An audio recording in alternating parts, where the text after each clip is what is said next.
Hay mga kalulu, sino nakakakilala nito? Lugawan ni Batang. Sa may A. Francisco, sa may San Andres Bukid. Grabe, talagang blockbuster. Ang ganda kasi tignan nasa ilalim siya ng puno. Ang mura pa ng lugaw niya, 15 pesos lang. Alam mo ba bakit siya tinawag na lugawan ni Batang? Kasi isa siyang Batanggenyo. 8 years na rin siya dito. Yung lugaw niya sobrang lapot. Napakalapot talaga, grabe. Tapos lalagyan mo ng chili oil at dahon ng sibuyas. Ito rin yung masarap niya, yung toyong timplado. Taktakan mo pa ng paminta, i-partner mo pa sa 10 pisong lumpiang toge niya. Ewan ko na lang kung di ka mapalulo sa sarap.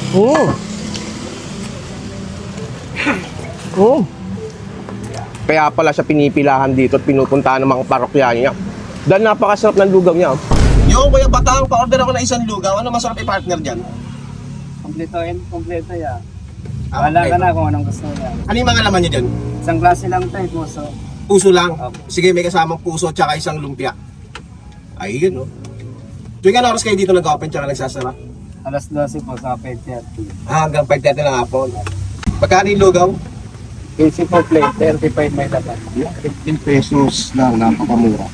Ayun mga kalulu, nandito tayo ngayon sa kahabaan ng A. Francisco Street sa may San Andres Bukid at nadaanan natin tong si Batang kung tawagin. Nagtitinda siya ng napakalapot na lugaw, grabe. Kilala siya dito, 8 years na siyang nagtitinda. Ayun no, sa halagang 15 pesos lang, di ba? Napakamura. Yung lugaw niya, tingnan mo, sobrang sticky, di ba? Napakalapot talaga, grabe.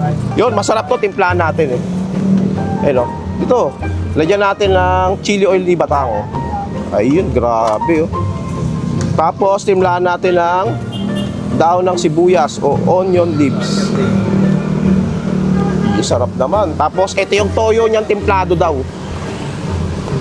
O nga, templado nga, malapot-lapot Lagyan natin konti paminta. Yun. Halu-haluin na natin. Grabe naman. Sikat na sikat dito si Kuya Batang. Bakit Batang? Dahil Batanggenyo. Batanggenyo ka talaga, ya? Batanggenyo. Kaya pala Kuya Batang tawagin siya dito.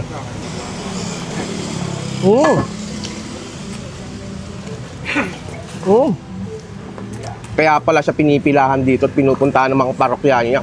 Dahil napakasarap ng lugaw niya. Hindi siya yung lugaw na malablaw, di ba? Yung puro sabaw, ito talaga purong malapot Tapos iisa lang yung laman niya dito. Puso lang. Kaya pala siya tumagal ng 8 years.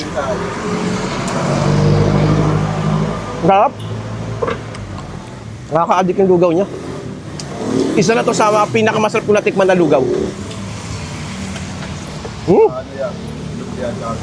Pag sinubo mo, hindi ka titigil kakanguya. Kakasubo.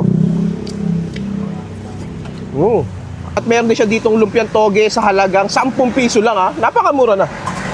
Sabi ni Kuya Batang, masarap to na may suka. Tapos titimplahan natin tong toyo niyang timplado na.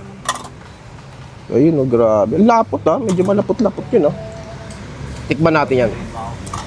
Sausaw natin mabuti.